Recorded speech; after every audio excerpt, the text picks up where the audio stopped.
They called it the Jug. 7 tons of American iron that the Luftwaffe pilots laughed at over the radio frequencies we monitored. Too heavy, they said. Too slow in the climb, they said. A bathtub with wings that belonged hauling freight, not fighting the sleek Focke-Wulfs and Messerschmitts that owned the European sky. I was 22 years old, sitting in the cockpit of that so-called bathtub over the Belgian countryside in January of 1945, and I was about to prove every single one of those German pilots catastrophically wrong. What happened in the next 40 minutes would redefine what it meant to survive, what it meant to trust your machine when every instinct screamed that you were already dead, and what it meant to bring an airplane home that by all rights should have disintegrated over occupied territory with my body still strapped inside. My name is Captain Robert James Keller, 356 Fighter Group, 8 Air Force, and I flew the Republic P-47 Thunderbolt. Not the glamorous Mustang that got all the magazine covers, not the nimble Lightning that looked like something from a science fiction serial. The Thunderbolt, the airplane that weighed as much as a locomotive, burned fuel like a refinery fire, and according to every German pilot we ever interrogated, flew like a brick wrapped in aluminum. They had a nickname for us, Thunderbolzen, a play on words. Bolzen meaning bolt in German, but also stupid, thick-headed. They thought they were clever. They thought they had us figured out. They thought wrong. I grew up in Terre Haute, Indiana, in a house where my father worked the railroads, and my mother took in sewing to make ends meet. I was the oldest of 4 boys. When the Japanese hit Pearl Harbor, I was 3 months into my sophomore year at Indiana State, studying engineering because my father believed a man needed a trade that couldn't be taken away. I enlisted the next morning. Stood in line for 6 hours at the recruiting station with half the campus, and when the Army sergeant asked me if I wanted infantry, artillery, or to try for flight training, I didn't hesitate. I wanted to fly. Not because I was brave, not because I had some romantic notion about being a knight of the air. I wanted to fly because I had watched my father break his back for 30 years on those railroads, and I understood that in war, the men on the ground did the dying, while the men in the air at least had a fighting chance. Flight training was Chickasha, Oklahoma. Primary in a Stearman biplane that smelled like castor oil and canvas. Basic in a BT-13 Valiant that tried to kill you if you didn't respect the rudder. Advanced in the AT-6 Texan, which was the first airplane that felt like a weapon instead of a training aid. I soloed after 8 hours, went through the entire program without washing out, without a single check ride failure, and when they asked me what I wanted to fly, I said fighters. They sent me to the P-47 transition course at Farmingdale, New York, right next to the Republic factory where they built them. The first time I saw a Thunderbolt up close, I thought they had made a mistake. The thing was massive. The cowling alone was bigger around than some of the pursuit planes from the last war. The propeller was 13 feet across. The engine, a Pratt & Whitney R2800 double wasp, had 18 cylinders and produced 2,000 horsepower on takeoff. The wings were thick, stubby, and mounted low on the fuselage. Everything about it looked wrong for a fighter. It looked like something designed to intimidate, not to dogfight. My instructor, a captain named DeMarco who had flown a combat tour in North Africa, saw the look on my face and laughed. "You're thinking it's too big," he said. "You're thinking you wanted a Mustang or a Lightning. You're thinking this thing is going to get you killed." He walked around the Thunderbolt, patting the fuselage like it was a favorite horse. "Let me tell you something, Lieutenant. This airplane will save your life. It won't turn with a Messerschmitt. It won't climb with a Focke-Wulf. But it will take you home. It will take damage that would vaporize any other fighter in the inventory, and it will still fly. The Germans laugh at it until they put rounds into it and watch it keep coming. Then they stop laughing. You give this airplane respect. You learn what it can do, and I guarantee you'll make it back." I flew my first combat mission in September of 1944. Bomber escort to Ludwigshafen. 260 B-17s going after the chemical plants, and our job was to keep the German fighters off them. We picked up the bombers over eastern France, took up position at 26,000 feet, and settled in for the long haul into Germany. It was cold. The kind of cold that came through your flight suit, through your jacket, through your gloves, and settled into your bones. The cockpit heater in the Thunderbolt was adequate if you were flying alone in moderate weather. At altitude, in formation, in January, it was like trying to warm yourself with a candle. The Luftwaffe hit us 30 miles from the target. They came out of the sun, which was the oldest trick in the book and still the most effective. Focke-Wulf 190s, maybe 20 of them, in a slashing dive that put them right through our formation before we could react. I saw tracers, bright lines of phosphorus that seemed to move in slow motion until they weren't, until they were snapping past my canopy at 2,800 feet per second. I broke left, shoved the throttle to the firewall, and went after the nearest Focke-Wulf like DeMarco had taught me. Don't try to turn with them. Use your speed. Use your dive. Use your weight. The Thunderbolt accelerated like gravity had doubled. I got on his tail, fired a 2-second burst from the 850s in my wings, and watched pieces of his airplane come apart in the slipstream. He rolled inverted and went straight down, trailing smoke. I didn't follow.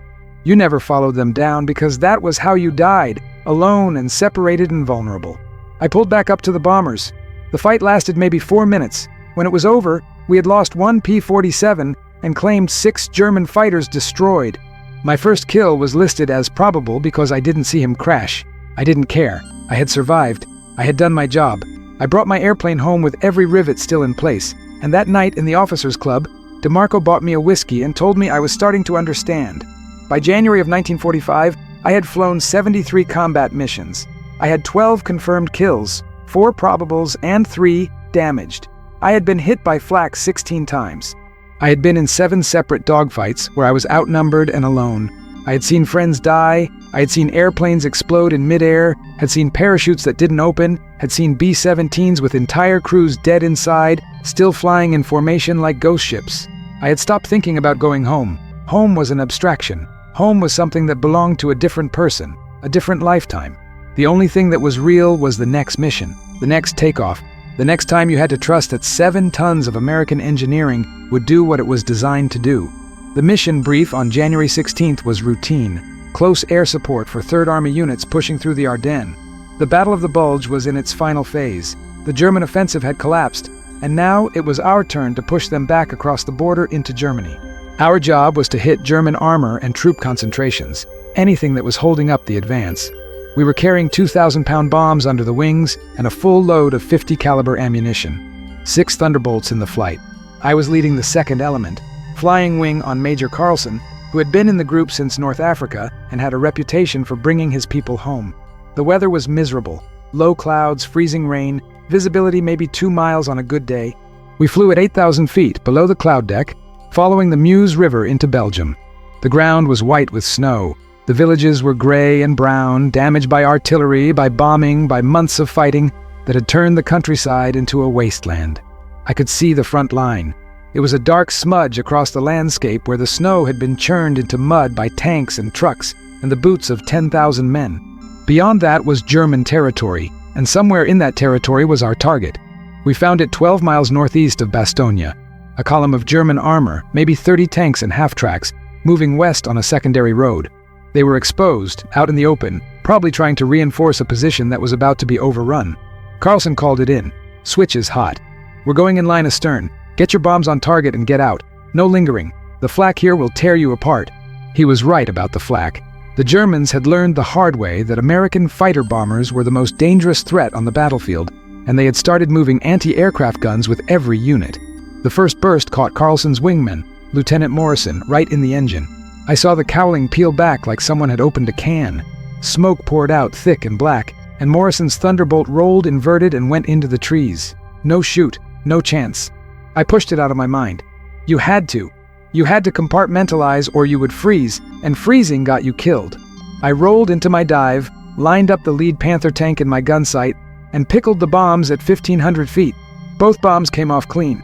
I pulled out at 500 feet, felt the G-forces crush me into my seat, felt the Thunderbolt groan and shudder and claw its way back into the sky. Behind me, the bombs hit. 2 orange fireballs that turned the snow black and sent a Panther tank tumbling end over end like a child's toy. That was when the sky opened up. Flak. Everywhere. Black puffs of smoke that bloomed around me like some obscene garden. I felt the Thunderbolt shudder.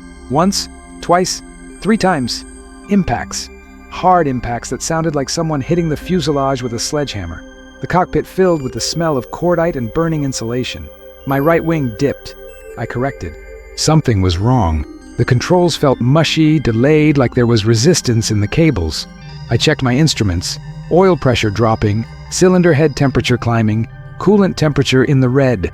I had taken hits in the engine, maybe in the oil cooler, maybe in the accessory section. It didn't matter. What mattered was that I was 20 miles inside German territory in an airplane that was cooking itself to death.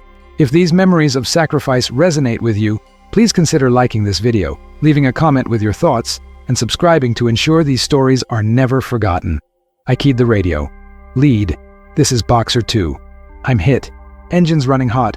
I'm losing oil pressure. Carlson came back immediately. How bad? Can you make it to the line? I looked at my gauges.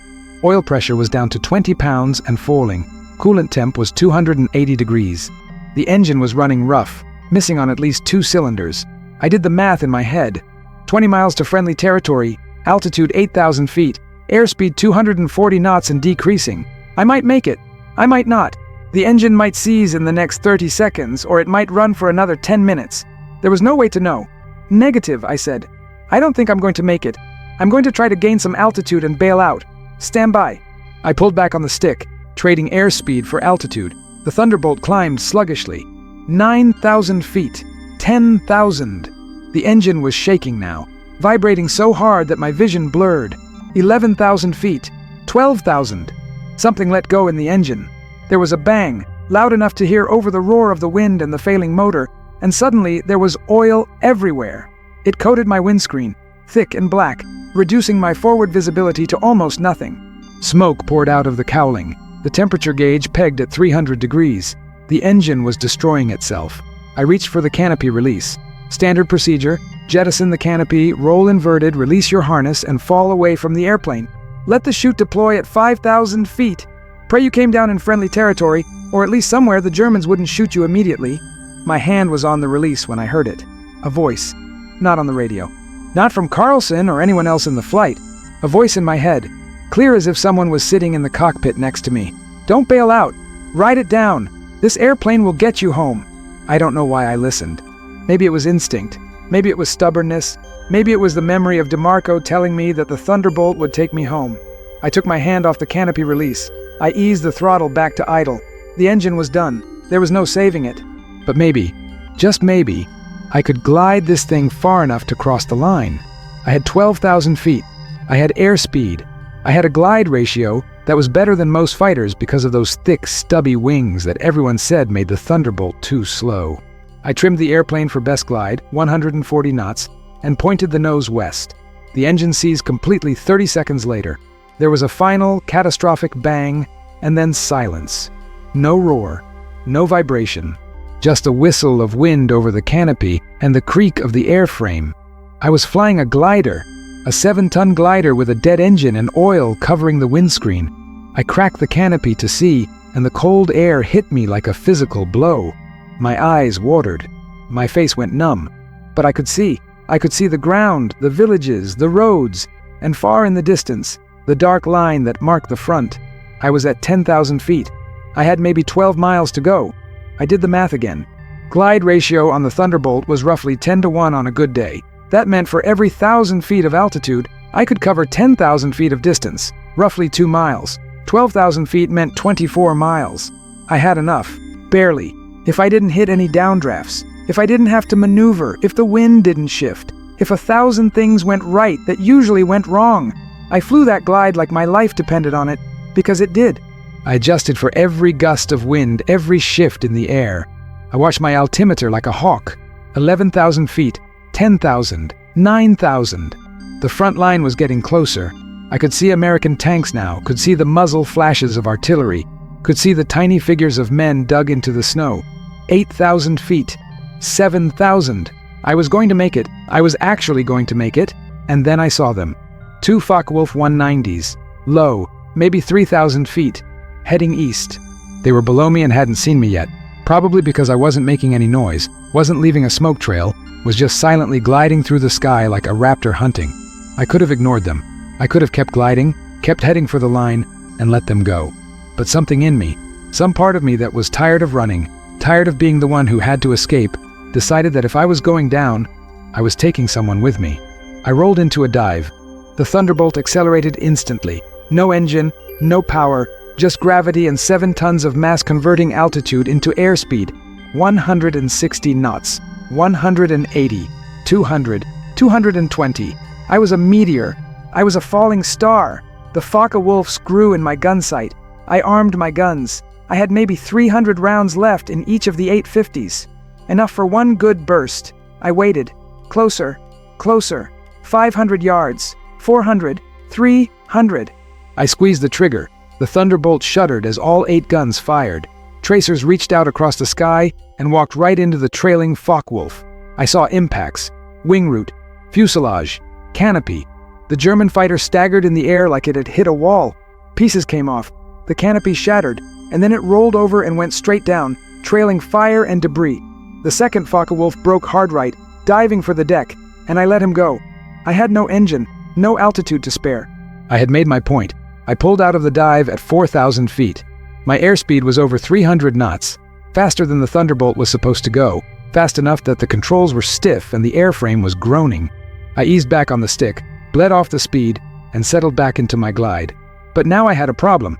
I had used up altitude in that dive. I was at 3,000 feet with maybe 5 miles to go. The math didn't work anymore. I wasn't going to make it to friendly territory. I was going to come up short, somewhere in the no man's land between the lines where both sides shot at anything that moved. I picked out a field. It was covered in snow, relatively flat, no trees. It would have to do. I set up for a dead stick landing. Gear down. No hydraulics. I pumped the emergency extension handle. The gear came down and locked with a thud I could feel through the airframe. Flaps down. No hydraulics. I left them up. I didn't need flaps. I needed to get on the ground in one piece. I was at 1,000 feet. 500. I could see individual furrows in the field, could see the texture of the snow. 200 feet. 100. I flared. The Thunderbolt settled, the main gear touched, the tail came down, and then I was sliding, plowing through snow, throwing up a white cloud that obscured everything. The Thunderbolt slewed left, then right, then stopped. Silence. I sat in the cockpit, hands still on the stick, feet still on the rudder pedals, and listened to my heart hammering in my chest. I was alive. The airplane was in one piece. I had crossed the line. I could see American positions maybe half a mile away. I could see soldiers running toward me. I had done it. I had brought the jug home. I popped the canopy and climbed out onto the wing. My legs were shaking. My hands were numb. I was covered in oil and sweat, and I smelled like burning metal and fear. I slid off the wing and stood in the snow, looking at the Thunderbolt. The engine cowling was destroyed, peeled back and blackened by fire. The oil cooler was hanging by a single mount. There were holes in the wings, holes in the fuselage, holes in the tail. I counted them later. 87 flak hits. 87 pieces of shrapnel that had punched through aluminum and steel and somehow, miraculously, missed everything vital. The engine was ruined. The oil system was destroyed. The coolant system was gone. By every law of physics and engineering, that airplane should have quit 10 minutes before it did. The Army troops reached me first. A lieutenant and a squad of infantry, muddy and exhausted and looking at me like I had fallen from the moon. "You okay, sir?" the lieutenant asked. I nodded. "I'm okay." He looked at the Thunderbolt. "What the hell happened?" "I shot down a Focke-Wulf with no engine," I said. "Then I glided 12 miles and landed in your field." He stared at me. Then he started laughing. His men started laughing. And after a moment, I started laughing too, because the alternative was to break down. And I wasn't ready to do that yet. They took me back to their command post, gave me coffee and a blanket and a ride back to my base in a Jeep that had no shocks and smelled like diesel and wet canvas. I got back to the field at 1900 hours. Carlson met me at the operations shack. He didn't say anything. He just looked at me for a long moment, then put a hand on my shoulder and walked away. I learned later that he had reported me as missing in action, presumed killed. When I walked into the barracks, my roommate, a kid from Texas named Harper, went white as a sheet. He had already packed up my belongings. If these memories of sacrifice resonate with you, please consider liking this video, leaving a comment with your thoughts, and subscribing to ensure these stories are never forgotten. The Thunderbolt was recovered 3 days later. They brought it back on a flatbed truck, and the mechanic spent 2 days just cataloging the damage. The crew chief, a master sergeant named Kowalski, who had been maintaining P-47s since North Africa, walked around it shaking his head. "I've seen a lot of shot-up airplanes," he said. "I've never seen one this bad that made it home." He pointed at the engine. "This thing should have seized the moment you took the first hit. The oil cooler is gone. The coolant lines are severed. Half the accessory drive is missing. There's a piece of flak embedded in the number 7 cylinder that went through the cooling fin and stopped half an inch from the piston. If that had gone any deeper, the whole thing would have grenaded and taken the wing with it. I asked him if it could be repaired. He laughed. Repaired? Sir, this airplane is done. We're going to strip it for parts and scrap the rest. But I'll tell you something. Whoever built this thing, whoever designed it, they knew what they were doing. Any other fighter takes this kind of damage, and the pilot doesn't walk away. Hell, the pilot doesn't even get a chance to bail out. The airplane just comes apart in the air. This thing kept flying because it was built to keep flying. It's over-engineered and overbuilt and too damned heavy, and that's exactly why you're standing here talking to me instead of laying in a field somewhere in Germany. They gave me a new airplane 2 weeks later. Same paint scheme, same markings, different serial number. It flew fine. It was mechanically perfect, but it wasn't the same. I never trusted it the way I trusted that first Thunderbolt, the one that brought me home on willpower and engineering when it had every reason to quit. I flew 23 more missions before the war ended. I got 3 more kills. I took flak hits on 4 separate occasions. I brought every airplane home. On May 8, 1945, the Germans surrendered, and just like that, it was over. No more missions, no more briefings, no more sitting in a freezing cockpit at 25,000 feet wondering if today was the day your luck ran out. It was over, and I didn't know what to do with myself. They sent us home in July. We boarded a transport ship in Southampton and spent 2 weeks crossing the Atlantic in a floating city of men who had spent years fighting and were now trying to remember how to be human again. I stood on the deck as we approached New York Harbor. I saw the Statue of Liberty, I saw the skyline, I saw a country that had been untouched by war, that didn't have bombed-out buildings and refugees and mass graves. It looked like a dream. It looked like something from another world. I went back to Terre Haute. My mother cried when she saw me. My father shook my hand and told me he was proud. My brothers, too young to have served, looked at me like I was a stranger. I tried to go back to college. I lasted 1 semester. I couldn't sit in a classroom and listen to a professor talk about mechanical engineering when I'd spent 2 years flying an airplane that redefined what mechanical engineering could do. I couldn't relate to the other students, kids who worried about exams and dates and football games. I had worried about staying alive. Everything else seemed trivial. I got a job at a manufacturing plant, worked my way up to supervisor, got married, had 3 kids, bought a house, did all the things you were supposed to do, and the whole time, part of me was still in that cockpit, still gliding through the sky with a dead engine and oil on the windscreen, still trusting that the airplane would do what it was built to do. I didn't talk about the war for 30 years. Nobody wanted to hear about it. Korea happened, Vietnam happened, the world moved on, and the men who had fought in World War II were expected to move on with it. We were the silent generation. We came home, we went to work, we raised our families, and we kept our mouths shut about what we had seen and done. It wasn't until the 1970s, when my oldest son started asking questions, that I finally started to talk. He wanted to know what it was like. He wanted to know if I was scared. He wanted to know how I survived. I told him about the Thunderbolt. I told him about the mission over Belgium, about the flak hits, about the dead stick glide and the landing in the snow. I told him about the 87 holes in the engine that should have quit but didn't.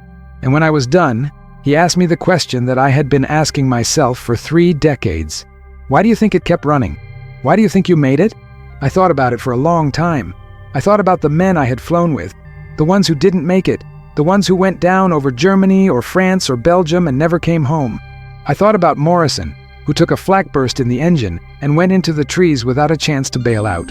I thought about Harper, my roommate, who was shot down over Berlin in March of 1945 and spent 2 months in a POW camp. I thought about all the random, meaningless chaos of war, all the times when skill and training and bravery didn't matter because a piece of shrapnel the size of your thumb came through the canopy and ended everything. And then I thought about the Thunderbolt. I thought about the engineers at Republic Aviation who had designed it to be tough, to absorb punishment, to bring pilots home. I thought about the mechanics who had built it, who had riveted every seam and torqued every bolt and tested every system. I thought about the crew chiefs who had maintained it, who had changed the oil and checked the plugs and made sure that everything worked the way it was supposed to work. I thought about all the people who had touched that airplane, who had put their skill and their pride and their care into making sure it did its job. I told my son that I made it because of all of them. I made it because someone in a factory in Farmingdale, New York, had built an airplane that was over-engineered and overbuilt and too damned heavy to quit. I made it because someone had designed an engine that could lose its oil and its coolant and half its cylinders and still turn a propeller long enough to get me across the line. I made it because the Thunderbolt was exactly what it was supposed to be. Not the fastest, not the most glamorous, not the one that got the magazine covers, but the one that brought you home. The Germans called it the Thunderbolzen. They laughed at it. They mocked it. They thought it was a joke right up until the moment they put rounds into it and watched it keep coming. Then they stopped laughing. Then they realized that they were up against an airplane that didn't care about their bullets, didn't care about their flak, didn't care about their superior climb rate or their tighter turning radius. The Thunderbolt cared about one thing: getting its pilot home. And it did that better than any other fighter in the war. I went to a reunion in 1987. 356th Fighter Group, 42 years after the war ended. There were maybe 50 of us left. Old men with gray hair and thick glasses and stories that nobody believed. We sat in a hotel conference room in Dayton, Ohio, and we talked about the things we had never talked about. The missions, the losses, the close calls, the times when we should have died but didn't. And every single one of us, every single pilot who had flown the P-47, had a story about the airplane saving their life, taking hits that should have been fatal and still flying, bringing them home on one engine, no engine, half a wing. Every single one of us owed our lives to that ugly, heavy, over-engineered beast. There was a guy there, a colonel named Patterson, who had flown in the Pacific. He told us about a mission over Okinawa, where he took a 20mm cannon round through the cockpit. It came in under his left arm, went through the seat, through the radio, and out through the floor. Missed him by inches. Missed the control cables by millimeters. He flew the airplane back to base with a hole in the cockpit big enough to stick your head through. He said the same thing the rest of us said. Any other airplane and I'm dead. The Thunderbolt gave me a chance. If these memories of sacrifice resonate with you, please consider liking this video, leaving a comment with your thoughts, and subscribing to ensure these stories are never forgotten. I kept in touch with some of those men until they started passing away. Harper died in 1994, Carlson in 2001, Patterson in 2006. One by one, the generation that had flown those missions and fought that war started to disappear, and with them went the first-hand knowledge of what it was really like, the fear, the exhaustion, the moments of absolute terror when you were alone in the sky with an airplane that was trying to kill you and an enemy that wanted you dead.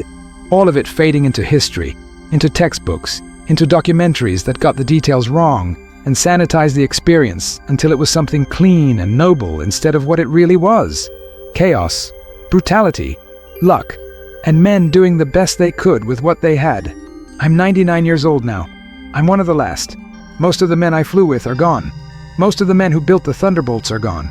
Most of the people who remember the war from anything other than history books are gone. I don't have much time left. Maybe a few months, maybe a few years. But before I go, I want to make sure that people understand what that airplane meant. Not as a statistic, not as a museum piece, but as a machine that saved lives, that brought men home to their families, that did its job in the worst conditions imaginable and never quit. The Thunderbolt wasn't perfect. It couldn't turn with a zero. It couldn't climb with a Messerschmitt. It wasn't as fast as a Mustang or as long-ranged as a Lightning. But it had one quality that mattered more than all of those things combined. It was survivable. When the flak started bursting and the tracers started flying, when everything went to hell and you were just trying to make it back to base, the Thunderbolt gave you a chance. And in war, a chance is all you can ask for. I think about that mission over Belgium more often now. I think about the moment when I had my hand on the canopy release, ready to bail out, and something told me to stay with the airplane. I think about the glide, the dead stick landing, the 87 holes that should have killed me, but didn't. I think about how close I came to not making it, and how the margin between life and death was nothing more than the skill of engineers I never met and the durability of an airplane that everyone said was too heavy to fight. People ask me if I'm proud of my service, if I'm proud of the kills, the medals, the missions, and the truth is, I don't know. Pride seems like the wrong word. I did what I was trained to do. I followed orders. I tried to bring my people home. Some of them made it, some of them didn't. That's war. But I am grateful. I'm grateful for the men I flew with. I'm grateful for the ground crews who kept us in the air. And I'm grateful for the airplane that refused to quit when every logical reason said it should. The last time I saw a P-47 was at an air show in 2009. They had one flying, fully restored, painted in the colors of the 56th Fighter Group. I stood on the flight line and watched it take off, watched it climb into that clear blue sky, and I heard that sound. The sound of the R-2800 engine at full power. The sound that meant you were going into combat. The sound that meant someone was depending on you. The sound that meant you had a job to do, and you were going to do it no matter what. I stood there with tears running down my face, and I didn't care who saw. That airplane had saved my life. It had brought me home when I had no right to expect to survive. And standing there, watching it fly, I felt like I was 22 years old again, strapping into the cockpit, trusting my life to 7 tons of American engineering and the belief that if I did my part, the airplane would do its part. It always did. The Germans laughed at the Thunderbolt. They called it names. They mocked its size, its weight, its lack of elegance. And then they shot at it, and it didn't go down. They shot at it again, and it kept coming. They put everything they had into it, and it still brought its pilot home. And somewhere, in the back of their minds, they must have realized what we knew from the beginning, that in war, elegance doesn't matter. Speed doesn't matter. What matters is whether you can take a hit and keep fighting. What matters is whether you can bring your people home. The Thunderbolt could, time after time, mission after mission, year after year. It took the hits, it absorbed the punishment, and it brought us home. Not all of us. War doesn't work that way, but enough of us that it made a difference. There's something else I want people to understand. When you're in combat, when you're 22 years old and flying an airplane through flak that's trying to tear you apart, you don't think about history. You don't think about the grand strategy or the politics or the reasons why you're there. You think about the man on your wing. You think about the bomber crews counting on you to keep the fighters off them. You think about getting back to base so you can do it again tomorrow. That's all. That's the entire world. And in those moments, your airplane isn't just a machine. It's your partner, your lifeline. The only thing standing between you and a very ugly death. You learn every sound it makes, every vibration, every quirk. You learn when something is wrong before the gauges tell you. You learn to trust it in ways that you can't explain to someone who hasn't been there. And when that airplane takes hit after hit and keeps flying, when it brings you home against all odds, you develop a bond with it that lasts the rest of your life. I never flew anything after the war. I couldn't. Nothing would have measured up. Nothing would have felt right. The Thunderbolt was it for me. That was my airplane, my war, my time. And when it was over, that part of my life was over too. I put it away, locked it up, didn't talk about it, didn't think about it, just tried to be normal, whatever that meant. But you can't really lock it away. It comes back. In dreams, in quiet moments. When you hear a certain sound or smell a certain smell, it all comes flooding back. The fear, the adrenaline, the clarity that comes from knowing that in the next 60 seconds you might be dead and there's nothing you can do about it except fly the airplane and trust your training. It never really leaves you. You just learn to live with it. My wife understood. She never asked me to talk about it, never pushed, but she knew. She could see it in my eyes when a car backfired or when a plane flew over too low. She knew that part of me was still there, still in that cockpit, still fighting a war that had been over for decades. She held me when the nightmares came. She listened when I finally started to talk. She gave me the space to be who I needed to be. I was lucky. A lot of men didn't have that. A lot of men came home to people who expected them to just pick up where they left off, as if 2 or 3 years of combat didn't change you fundamentally, as if you could just forget the things you'd seen and done. You couldn't forget. You could bury it. You could pretend, but you couldn't forget. I remember one mission in particular, March of 1945. We were escorting bombers to Berlin. It was a maximum effort mission. Everything we had in the air. Hundreds of bombers. Hundreds of fighters. The Luftwaffe was on its last legs by then, but they still fought. They still came up to defend Berlin even though they were outnumbered, outgunned, and running on fumes. We hit them over Brandenburg. The fight lasted maybe 10 minutes. When it was over, I had expended all my ammunition and was down to fumes myself. I watched 3 B-17s go down in flames. I watched 2 P-47s collide in midair, just a horrific tangle of metal and fire that fell out of the sky like a comet. I watched a German pilot bail out in his chute stream, not deploy, just stream behind him like a ribbon as he fell. I think about that pilot sometimes. I wonder who he was, if he had a family, if he believed in the cause he was fighting for, or if he was just doing what he was told, same as me. I wonder if, in those last few seconds when he realized his chute wasn't going to open, he felt fear or relief. I wonder if he thought about his mother, his girlfriend, his home, or if there wasn't time to think about anything at all. I don't know his name. I never will. He was just one more casualty in a war that produced 50 million of them. But I think about him. I think about all of them. The ones who made it and the ones who didn't. The ones on our side and the ones on theirs. Because at the end of the day, we were all just kids trying to survive something that was bigger and more brutal than anything we could have imagined. The Thunderbolt gave me the tools to survive. It gave me speed and firepower and, most importantly, protection. But it couldn't protect me from the memories. It couldn't protect me from the guilt of coming home when so many others didn't. It couldn't protect me from the questions that don't have answers. Why me? Why did I make it when Morrison didn't? When Harper spent 2 months in a POW camp? When thousands of other pilots went down over Europe and never came home? There's no answer to that question. It's just luck. Random, meaningless luck. You're in the right place at the right time, or you're not. A piece of flak goes 6 inches to the left and you die, or it goes 6 inches to the right and you live. That's all it is. And accepting that there's no deeper meaning or purpose to who survives and who doesn't, that's one of the hardest things about war. If these memories of sacrifice resonate with you, please consider liking this video, leaving a comment with your thoughts, and subscribing to ensure these stories are never forgotten. I visited Germany in 1992. It was the first time I had been back since the war. My wife and I took a tour through Bavaria, saw the castles, the countryside, the villages. It was beautiful, peaceful, nothing like the blasted, war-torn landscape I remembered. And I kept thinking, this is what we were bombing. These villages, these towns, these people, they weren't all Nazis. Most of them were just trying to survive, same as everyone else. And we dropped bombs on them because that's what you did in war. You destroyed the enemy's ability to fight, and if civilians got caught in the middle, well, that was just the cost of doing business. I don't feel guilty about it. I did my job, but I'm not proud of it either. War is ugly. War is brutal. And the people who romanticize it, who talk about glory and honor and duty, they weren't there. They didn't see what it really was. They didn't smell the burning flesh or hear the screaming or watch men die in ways that no human being should ever die. They talk about it like it's something noble. It's not. It's necessary sometimes, but it's never noble. The only thing that was noble about the war was the men who fought it. The ones who did their jobs even when they were terrified. The ones who looked out for each other, who sacrificed for each other, who died for each other. That was noble. The machines, the strategy, the tactics, that was just mechanics. But the men, the human beings who climbed into those airplanes day after day knowing that each mission might be their last, they were something special. They were the best of us, and the Thunderbolt was worthy of them.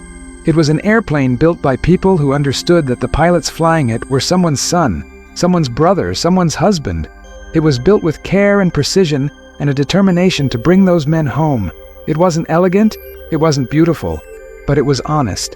It did what it was supposed to do, and it did it better than anything else in the sky. I heard a story once from a crew chief who worked on Thunderbolts in the Pacific. He said that after a mission, he would walk around the airplane and count the holes. Not to report them, not for any official reason, just to count them. And every hole he found, he would say a little prayer of thanks that it hadn't hit something vital, that his pilot had made it back. He said that some nights he would sit under the wing of a P-47 that had taken 50, 60, 70 hits, and he would just cry. Cry because his pilot was alive. Cry because the airplane had done its job. Cry because he knew that tomorrow they would patch the holes and send the pilot back up, and maybe tomorrow the airplane wouldn't be able to bring him home. That's what the Thunderbolt meant to the people who worked on it. It wasn't just a machine, it was a responsibility. Every rivet, every bolt, every inspection, it mattered because a man's life depended on it. And those crew chiefs, those mechanics, they took that responsibility seriously. They worked 20-hour days in the cold and the rain and the mud. They scrounged for parts. They improvised repairs. They did whatever it took to keep those airplanes flying, because they knew that if they didn't, men would die. I owe my life to those men as much as I owe it to the airplane. The crew chief who maintained my Thunderbolt was a staff sergeant named Delgado. He was from Arizona, a mechanic by trade, and he treated that airplane like it was his own child. He would spend hours checking every system, every gauge, every control surface. He would run the engine up and listen to it, really listen, for any sound that was out of place. And before every mission, he would shake my hand and tell me to bring his airplane back in one piece. I always tried. I didn't always succeed, but I tried. After the war, I wrote him a letter, told him what happened on that mission over Belgium, how the airplane had taken 87 hits and still brought me home. Told him that I was alive because he had done his job so well that even when everything went wrong, the airplane held together long enough to save me. I never got a response. I don't know if he got the letter. I don't know if he survived the war, if he made it home, if he lived a long and happy life or died young. But I wanted him to know. I wanted him to know that his work mattered, that he mattered. That's something I think people forget. When we talk about the war, we talk about the battles, the strategies, the great leaders. We talk about Eisenhower and Patton and MacArthur. We talk about D-Day and the Battle of the Bulge and Iwo Jima. But we don't talk enough about the mechanics, the supply clerks, the cooks, the medics, all the people who made it possible for the men on the front lines to do their jobs. They didn't get medals. They didn't get headlines. But without them, we would have lost. The Thunderbolt is a monument to those people, to the engineers who designed it, to the workers who built it, to the mechanics who maintained it, to everyone who understood that their work, however unglamorous, was saving lives. That's the real story of the Thunderbolt, not the speed or the firepower or the kill-to-loss ratio. The real story is that it was an airplane built by people who cared, maintained by people who cared, and flown by people who trusted that care with their lives. And it delivered. Time after time after time, it delivered. I don't know how much longer I have. My doctor tells me I'm in remarkable shape for a man my age, but I know the truth. I'm tired. Tired in a way that sleep doesn't fix. Tired in a way that comes from carrying memories for 75 years. I'm ready to go. Ready to see my wife again. Ready to see the men I flew with, the ones who didn't make it home. Ready to tell them that I never forgot, that I honored their memory by living the best life I could, that I raised a family, built a career, contributed to my community, that I didn't waste the life they gave me by dying in my place, because that's how I think about it. Every man who died in the war gave me his life. Every time someone went down and I didn't, they gave me their days, their years, their futures, and I owe it to them to make those years count, to not squander them, to live in a way that honors their sacrifice. I hope I did. I tried. God knows I tried. But before I go, I want people to remember the Thunderbolt, not as a museum piece, not as a relic, but as what it was, a lifesaver. An airplane that did what it was supposed to do in the worst conditions imaginable. An airplane that brought men home to their families, their futures, their lives. An airplane that proved that sometimes the best design isn't the fastest or the most elegant, but the one that refuses to quit. The Germans laughed at it.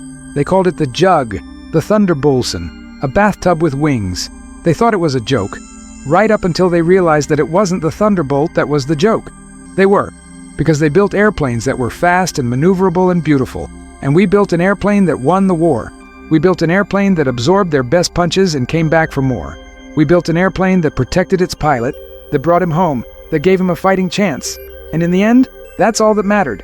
Not the speed, not the climb rate, not the turning radius, just the simple, fundamental fact that the Thunderbolt brought you home. It gave you a chance. And when you're 22 years old and flying through hell, a chance is everything.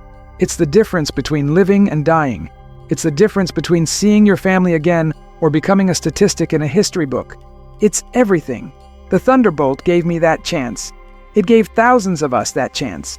And some of us took it and made it home and lived long lives. And we owe everything to the airplane that refused to quit, to the people who built it, and to the belief that even in the darkest moments, even when everything is falling apart, there's still hope. There's still a chance. That's the legacy of the Thunderbolt. Not the victories, not the kills, the lives it saved, the futures it made possible, the families it allowed to exist because it brought their fathers and husbands and sons home. That's what matters. That's what I want people to remember. The Germans laughed at my Thunderbolt, right up until it proved them wrong, right up until it showed them that in war, survival is the only victory that really counts. And the Thunderbolt made survival possible. Against all odds, against all logic, it made survival possible. And for that, I will be grateful until the day I die. If these memories of sacrifice resonate with you, please consider liking this video, leaving a comment with your thoughts, and subscribing to ensure these stories are never forgotten. This is Captain Robert James Keller, 356th Fighter Group, 8th Air Force, P-47 Thunderbolt pilot. And I'm telling you now, the Germans were wrong. That airplane wasn't a joke. It was the finest fighting machine ever built, not because it was the fastest, not because it was the prettiest, but because when it mattered most, when lives hung in the balance, it did its job. It brought us home. And that, more than anything else, is what made it legendary.